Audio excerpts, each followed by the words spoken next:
Hello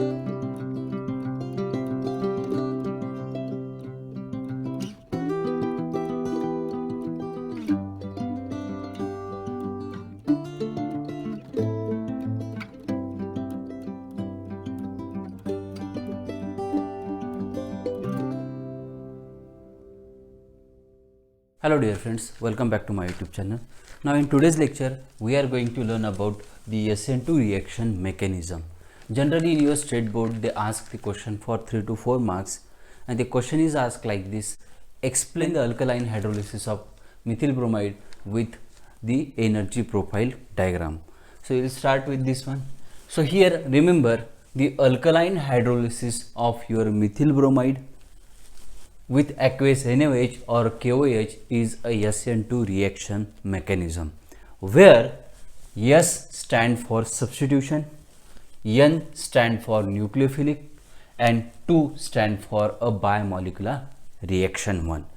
Now we will consider the reaction. When a methyl bromide is treated with an aqueous NaOH or KOH, it gives methyl alcohol plus NaBr. So that means what? This reaction, the bromine is substituted by this OH group, okay, and that OH group act as a nucleophile in this reaction, and it comes from your base, that is NaOH. So here there is a replacement of a bromine by the OH group, and this leads to the formation of our final product, that is methyl alcohol 1. Now here we have to consider the kinetics of the reaction 1. Remember, kinetics of the reaction is related to the rate of reaction or the speed of reaction 1. Now here the rate of this particular reaction depends upon the slowest step. Now that step is actually known as a rate determining step of that reaction 1. So here rate of this particular reaction depends upon the concentration of both reactant 1, that is the concentration of your methyl bromide as well as the concentration of a NaOH. If we change the concentration of any of the reactant, then the rate of that reactions also changes 1. So here generally in this SN2 reaction mechanism, the rate is directly proportional to your concentration of methyl bromide and the concentration of OH minus nucleophile. It is actually comes from the base 1. So to remove this proportionality constant, I am going to take one constant here. Okay, so rate will be equals to K into CH3Br into the concentration of a OH minus ion 1, where K is a constant and it is known as a rate constant 1. So by these mathematical terms, we will know the two important things. The first thing is that the rate of this reaction depends upon the concentration of both reactant. That means what? This reaction is a bimolecular reaction 1, and this reaction is also called as a second order reaction. Just keep this thing in your mind 1. Now we will consider the exact mechanism of this reaction 1. Remember, the SN1 reaction mechanism is a single step mechanism in which there is a simultaneous bond breaking and the bond making takes place. Now let us consider how there is a simultaneous bond making and the bond breaking takes place. So generally the OH minus nucleophile, okay, which is comes from the base, attack from the back side of your methyl bromide molecule. Now here there is a simultaneous bond formation takes place, as well as there is a simultaneous bond breaking takes place between this CBr bond 1, okay, and this step is a slow step. This step convert into your one intermediate stage. Now that intermediate stage is actually known as a transition stage, where the potential energy is very high.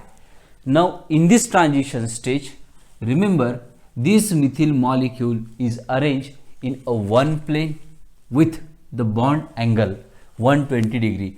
Now each CH bond arrange themselves in a one plane with a bond angle 120 degree.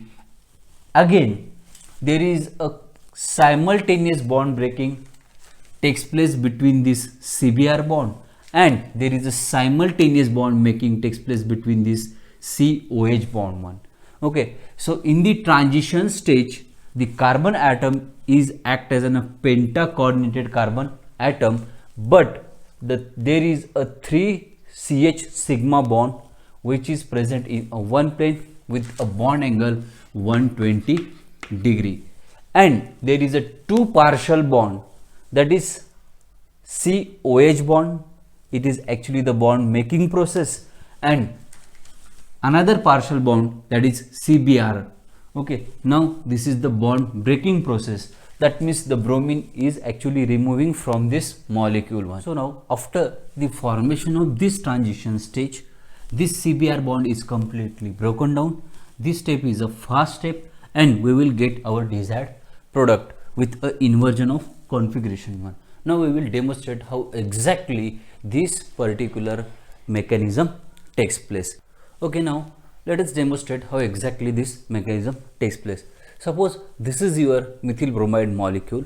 This is one CH bond, another CH bond, and this is another CH bond, and this is your CBr bond. Carbon is at the center one.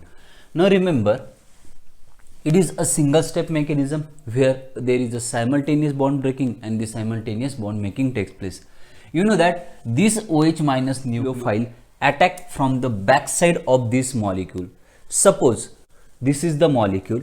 Okay, we know that due to the steric hindrance or the steric repulsion of the bromine, here the OH minus nucleophile which is coming towards this molecule cannot attack from the front side because of this steric repulsion, and it will require more energy. Now if it attack from the back side, remember it will require a less energy and there will be this less steric repulsion. If this molecule or this particular nucleophile is approaching from the back side, there is a simultaneous bond making takes place between this carbon, and this is your OH group 1. Now similarly, simultaneously there will be this bond breaking takes place between this CBr bond 1. So here there will be the bond formation, here there will be the simultaneous bond breaking one. Now as a result, this particular molecule go to the one transition stage. Now what happens in the transition stage? Now in this transition stage, there is a 3 CH sigma bond in a one plane. Suppose this is the one plane one, and they arrange themselves in such a manner they will have the bond angle 120 degree. Okay, now particularly this 3 CH sigma bond, now there is a simultaneous bond breaking and there is a simultaneous bond formation takes place. Suppose these are the two partial bond, this is CBr bond and this is your COH bond. They are partially coordinated to this molecule one. Okay, and this leads to the formation of your penta coordinated carbon atom or the molecule here one. Okay, just remember this much. Okay, now after the formation of your transition stage, okay, here remember in the transition stage hybridization of this molecule changes from sp3 to the sp2 because these 3 CH sigma bond arrange themselves in such manner with a bond angle 120 degree. Now here again remember, if this bromine is completely removed, if the bromine is completely removed, then what happens in this molecule? Okay, CBr bond is, if this CBr bond is completely removed and there is a formation of your COH bond takes place, then here from the back side, if this molecule approaches towards this carbon atom and forms a complete bond, now these two CH bond will move away from this OH molecule due to the steric repulsion. That means what?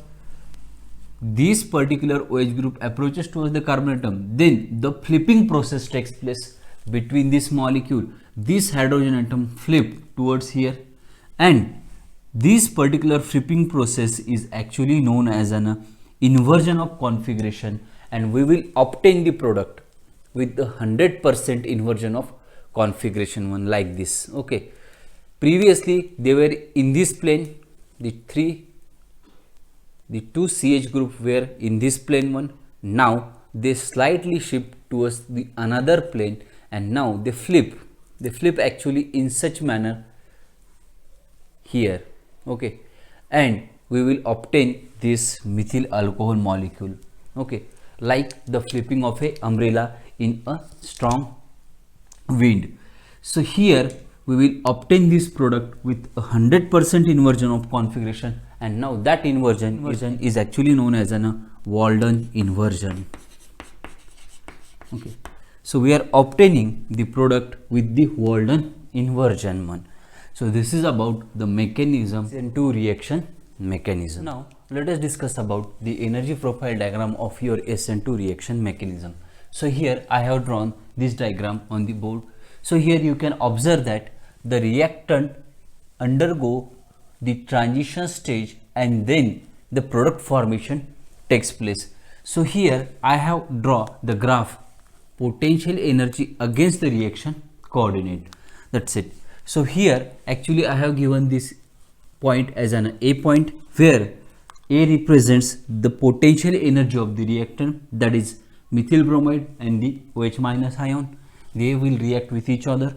Then B point is your transition stage. Now we know that the transition stage is a penta coordinated carbon stage. Okay, now it is the highest energy state again. Then you can observe it here, it is the highest energy state, then the reactant and the product one. C point, this is your product. So this is represents the potential energy of the product, that is methyl alcohol plus Br minus ion, and delta E is actually the energy of activation, and delta H is the heat of reaction or the enthalpy of a reaction one. Now we will define what is exactly the energy profile diagram.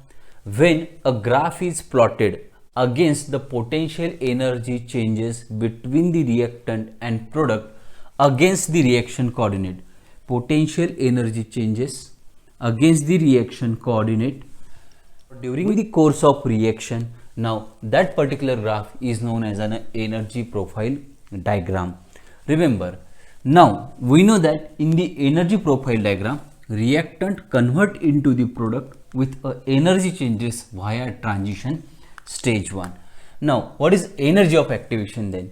You can observe here, this is nothing but the energy difference between the transition stage and the reactant, that is delta E active equals to the energy difference between the transition stage minus the energy of a reactant.